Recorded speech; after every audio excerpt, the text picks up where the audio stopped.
क्या आपने कभी सोचा है कि जिंदगी का असली मकसद क्या है? कुछ लोग कहते हैं कि हमें ट्रूथ की खोज करनी चाहिए। कुछ कहते हैं मोक्ष ही गोल है। लेकिन एक फिलॉसफी ऐसी भी थी जो कहती थी enjoy your life, that's it. यही है चारवाक दर्शन। इस फिलॉसफी को अक्सर मटीरियलिस्टिक और एथियस्ट माना गया है, लेकिन इसके पीछे की सोच को समझना जरूरी है। ये दर्शन कहता है कि जो चीज़ हमें डायरेक्ट एक्सपीरियंस से मिले वही सच है। न आत्मा है, न पुनर्जन्म, न स्वर्ग नरक। बस ये जीवन है और इसी को अच्छे से जीना है। इस वीडियो में हम जानेंगे कि चारवाक दर्शन क्या है, इसके मुख्य विचार क्या थे, क्यों इसे भारतीय दर्शन में सबसे अलग माना जाता है और क्या आज के समय में इसके प्रिंसिपल्स को अपनाया जा सकता है। तो चलिए शुरू करते हैं चारवाक को आसान भाषा में समझना। चारवाक दर्शन भारतीय दर्शन की एक ऐसी धारा है जिसे सबसे प्रैक्टिकल और मैटीरियलिस्टिक माना जाता है। जहां बाकी फिलॉसफीज आत्मा, पुनर्जन्म, मोक्ष और ब्रह्म की बातें करती हैं, वहीं चारवाक का कहना है कि इन सब का कोई सॉलिड प्रूफ नहीं है, इसलिए इन पर विश्वास करना बेकार है। चारवाक दर्शन को लोकायत दर्शन भी कहा जाता है। लोकायत शब्द का मतलब होता है लोगों में प्रचलित या जो दुनिया के अनुभव से जुड़ा हो। इसका मतलब है कि यह दर्शन आम लोगों की जिंदगी और उनके अनुभवों से निकला था, न कि किसी स्क्रिप्चर या धार्मिक किताब से। अब बात करते हैं चारवाक नाम की। इस बारे में स्कॉलर्स की अलग अलग राय है। कुछ लोग कहते हैं कि चारवाक कोई व्यक्ति था जिसने इस फिलॉसफी की शुरुआत की। वहीं कुछ का मानना है कि चारवाक एक सिंबॉलिक नाम है जो स्वीट स्पीच या लॉजिकल आर्गुमेंट का प्रतीक है। चारु का मतलब होता है सुंदर और वाक का मतलब होता है वाणी, यानी एक ऐसी सोच जो सुंदर, साफ और तर्क से भरी हो। चारवाक दर्शन की रूट्स बहुत प्राचीन समय में मिलती हैं। इसका जिक्र बृहस्पति सूत्र में मिलता है, जो अब पूरी तरह से उपलब्ध नहीं है, लेकिन बाद के टेक्स्ट्स और विरोधी दर्शनों में इसका जिक्र बार बार आता है। ऐसा माना जाता है कि बृहस्पति ही चारवाक दर्शन के मूल आचार्य थे, इसलिए इसे कभी कभी बृहस्पति फिलॉसफी भी कहा जाता है। चारवाक के आइडियाज को हम महाभारत, रामायण और बुद्धिस्ट टेक्स्ट्स में इनडायरेक्ट रूप से देख सकते हैं, लेकिन सबसे ज्यादा डिटेल्स हमें सांख्य, वेदांत और बुद्धिस्ट फिलॉसफीज की आलोचना करते समय मिलती हैं। इन फिलॉसफीज ने चारवाक को चैलेंज किया और उनके आर्ग्यूमेंट्स को रिफ्यूट करने की कोशिश की। इससे हमें पता चलता है कि उस समय चारवाक विचारधारा कितनी स्ट्रांग और पॉपुलर थी। चारवाक का समय एग्जैक्ट नहीं बताया जा सकता, लेकिन स्कॉलर्स मानते हैं कि यह दर्शन लगभग 600 ईसा पूर्व से पहले अस्तित्व में था। ये वही समय था जब बुद्ध और महावीर जैसे थिंकर्स भी थे और इंडियन थॉट बहुत डायनामिक और डाइवर्स हो रहा था। चारवाक का बड़ा योगदान ये था कि उसने ब्लाइंडली फेथ पर सवाल उठाया। उसने कहा कि नॉलेज का एकमात्र सोर्स प्रत्यक्ष अनुभव है, जो हम अपनी आंखों से देखें, कानों से सुने या अपनी इंद्रियों से महसूस करें, वही सच है, बाकी सब कल्पना है। इस तरह चारवाक दर्शन की शुरुआत एक ऐसी सोच से हुई जो आम लोगों की जिंदगी, उनके सुख दुख और तर्क पर आधारित थी। ये दर्शन कहता था जो है यही है और जो अब भी है वही सबसे ज्यादा इंपॉर्टेंट है। चारवाक दर्शन के मुख्य विचार बहुत ही सीधे, तर्क आधारित और जीवन के यथार्थ अनुभवों पर आधारित हैं। इस दर्शन की सबसे बड़ी खासियत यह है कि यह केवल प्रत्यक्ष अनुभव को ही सत्य मानता है, यानी जो चीज हम अपनी सेंसेस से महसूस कर सकते हैं, जैसे देखना, सुनना, छूना, चखना और सूंघना, वही सच है। अनुमान, एनालॉजी और स्क्रिप्चर्स यानी धार्मिक ग्रंथ को चारवाक मान्यता नहीं देता, क्योंकि इनके आधार पर हम केवल कल्पनाएं कर सकते हैं, सच्चाई नहीं जान सकते। इसीलिए चारवाक आत्मा, पुनर्जन्म, स्वर्ग नरक, भगवान या मोक्ष जैसी चीजों को नहीं मानता, क्योंकि इनका कोई प्रत्यक्ष प्रमाण नहीं है। उसका मानना है कि जब शरीर खत्म हो जाता है तो व्यक्ति भी समाप्त हो जाता है। न कोई आत्मा बचती है, न कोई आगे का जीवन होता है। इसलिए जीवन का एकमात्र लक्ष्य सुख प्राप्त करना होना चाहिए। चार्वाक दर्शन कहता है कि हमें दुख भोगने के लिए नहीं, बल्कि आनंद लेने के लिए जीवन मिला है।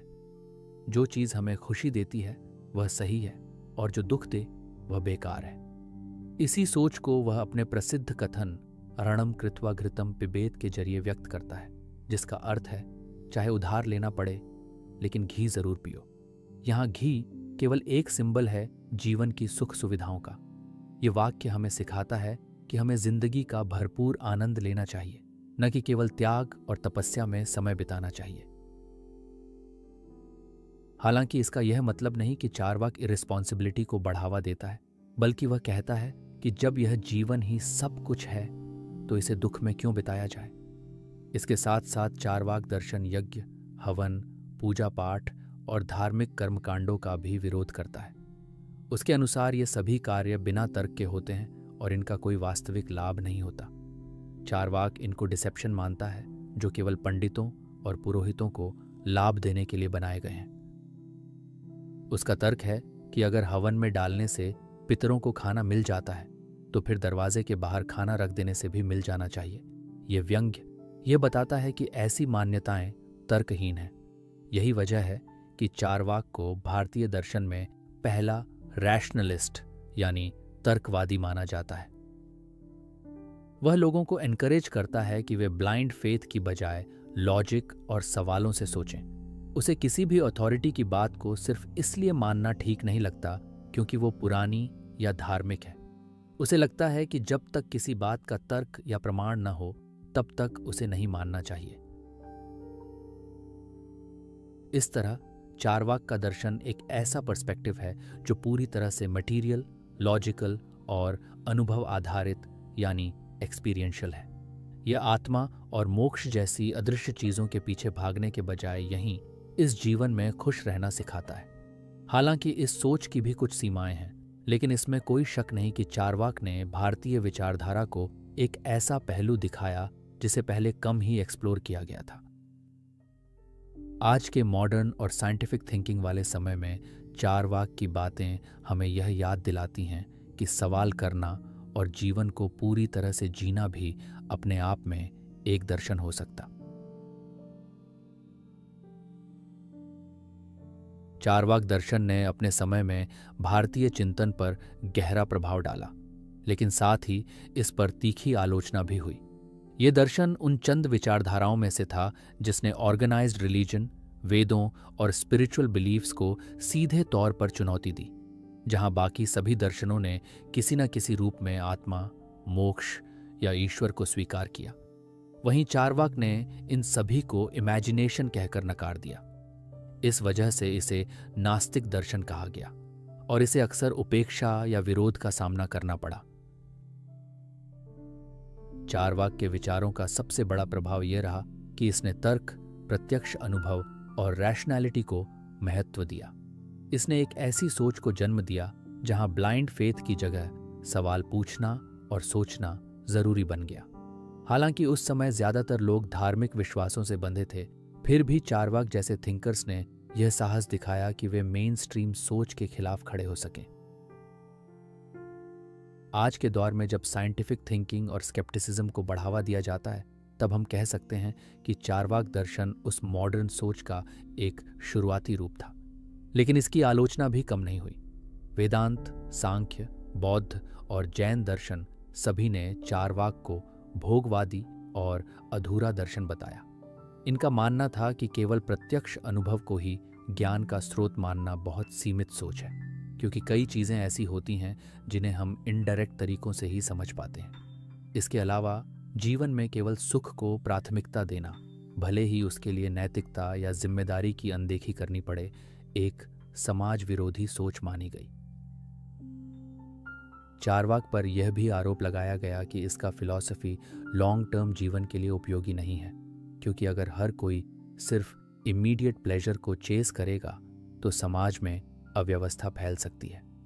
फिर भी चार्वाक ने भारतीय दर्शन को यह सिखाया कि हर विचार पर सवाल उठाना जरूरी है। भले ही इसके कुछ पहलुओं से हम सहमत न हों, पर इसका साहस, तर्क और स्वतंत्र सोच आज भी प्रेरणा देता है।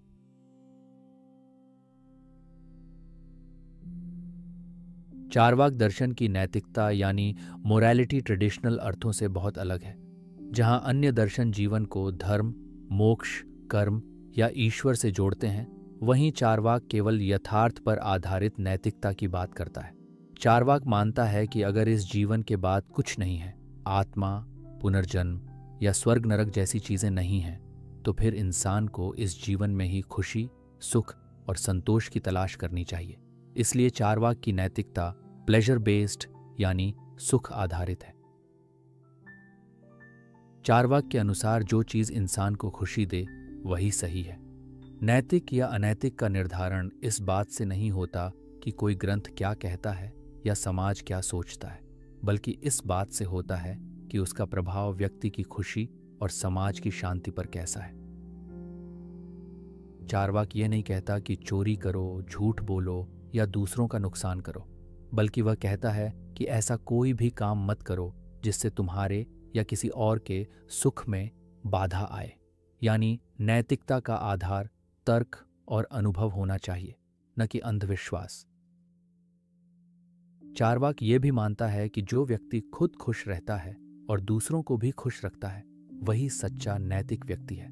त्याग, तपस्या और कष्ट भोग को वह व्यर्थ मानता है अगर उनका कोई वास्तविक लाभ न हो। इसलिए चारवाक तपस्वियों और सन्यासियों के जीवन को भी आइडियल नहीं मानता, क्योंकि उनके अनुसार वे जीवन के सुखों को त्याग कर केवल कल्पनाओं के पीछे भागते हैं।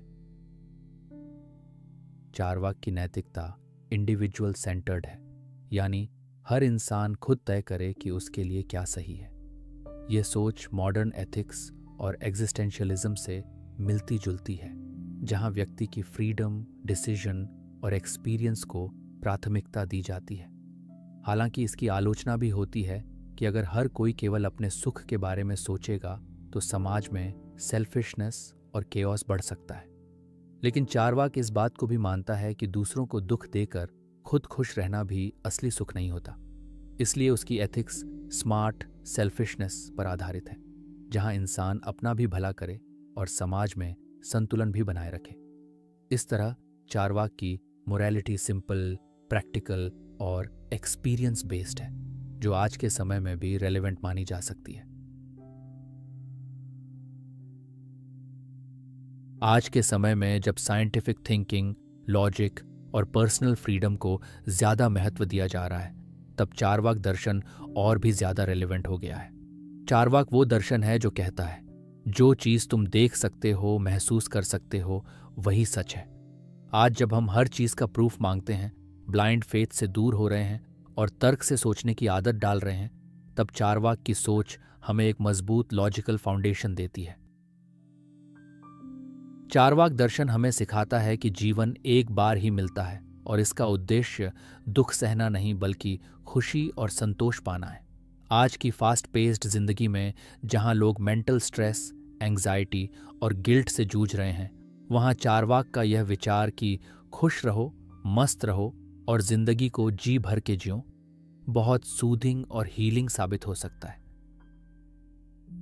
चारवाक हमें गिल्ट फ्री जीने की आजादी देता है, जहां त्याग, तपस्या और मोक्ष की चिंता नहीं, बल्कि रियल लाइफ के प्लेजर्स को एंजॉय करने की बात है।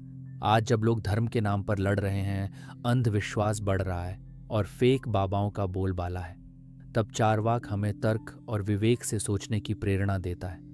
वह कहता है कि किसी भी चीज को बस इसलिए मत मानो क्योंकि वो पुरानी है या ग्रंथों में लिखी है। खुद सोचो, समझो और फिर मानो। यह सोच मॉडर्न एजुकेशन, साइंस और फिलॉसफी की कोर है। इसके अलावा चारवाक की philosophy live in the moment जैसी मॉडर्न साइकोलॉजिकल सलाहों से भी मेल खाती है।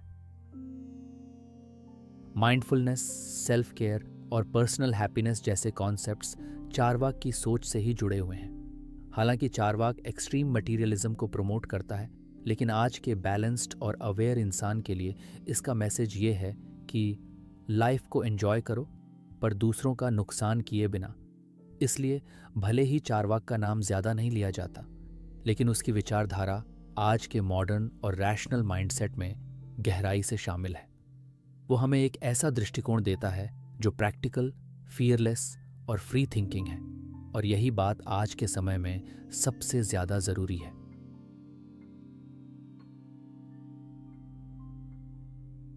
चार्वाक दर्शन हमें यह सिखाता है कि जिंदगी को डर, भ्रम या अंधविश्वास में नहीं, बल्कि तर्क, अनुभव और खुशी के साथ जिया जाना चाहिए।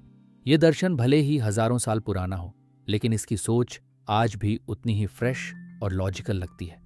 इसने हमें यह समझाया कि सोचने की आज़ादी, सवाल पूछने की हिम्मत और जीवन का आनंद लेना ये भी उतने ही जरूरी हैं जितना कि धर्म या दर्शन।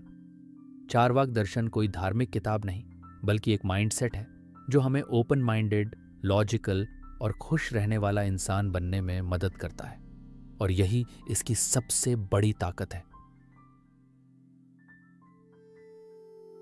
अगर आपको यह वीडियो पसंद आया हो तो कृपया लाइक और सब्सक्राइब जरूर करें।